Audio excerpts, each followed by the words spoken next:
ಕರ್ನಾಟಕದಲ್ಲಿ ಚಿನ್ನ ಕದಿಯುವಂಥ ಕಳ್ಳರು, ಪೊಲೀಸು ಮತ್ತು ಕೆಲವು ಚಿನ್ನದ ಅಂಗಡಿಗಳಿಗೆ ಒಂದು ದೊಡ್ಡ ನೆಟ್ವರ್ಕ್ ಮಾಡ್ಕೊಂಡಿದ್ದಾರೆ. ಒಂದು ದೊಡ್ಡ ಮಾಫಿಯಾ ನಡೀತಾ ಇದೆ.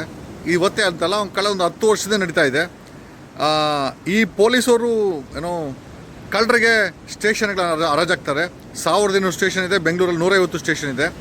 ಈ ಕಳ್ಳರ ಕೈಯಲ್ಲಿ ಕಲಿಸುವಂಥ ಮೋಸ್ಟ್ ಆಫ್ ದ 80 to 90% ಕಳ್ಳರ ಕೈಯಲ್ಲಿ ಕಳಿಸುವಂಥ ಈ ಚಿನ್ನ ಚೈನ್ ಸ್ನ್ಯಾಚರ್ಸ್ ಏನಿದೆ ಅದೆಲ್ಲ ಒಂದು ನಮ್ಮ ಪಕ್ಕದ ರಾಜ್ಯಕ್ಕೆ ಹೋಗುತ್ತೆ. ಮತ್ತು ಹೊಸ ಚಿನ್ನ ಆಗಿ ಇದೇ ಪೊಲೀಸ್ ಕಳ್ಳರ ನೆಟ್ವರ್ಕಲ್ಲಿ ಮತ್ತು ಶೋರೂಮ್ಗಳಿಗೆ, ಚಿನ್ನದ ಅಂಗಡಿ ಶೋರೂಮ್ಗಳಿಗೆ ಮಾರಾಟ ಆಗ್ತಿದೆ. ಎಲ್ಲ ಶೋರೂಮ್ಗೂ ಅಲ್ಲ, ಸಾಕಷ್ಟು ಶೋರೂಮ್ಗಳಿಗೆ ಮಾರಾಟ ಆಗ್ತಾಯಿದೆ ಅಂತ ನಮ್ಮ ಹತ್ರ ಮಾಹಿತಿ ಇದೆ. ಆಮೇಲೆ ಇದ್ರ ಬಗ್ಗೆ ಕರ್ನಾಟಕ ರಾಜ್ಯ ಸರ್ಕಾರ ಒಂದು ದೊಡ್ಡ ಮಟ್ಟದ ತನಿಖೆ ಮಾಡಬೇಕಾಗತ್ತೆ. It's a gold snatching remaking mafia ಅಂತ, ಇನ್ವಾಲ್ವಿಂಗ್ ಎಷ್ಟೋ ಜನ ಕರ್ನಾಟಕ ಪೊಲೀಸರು, ಕಳ್ಳರು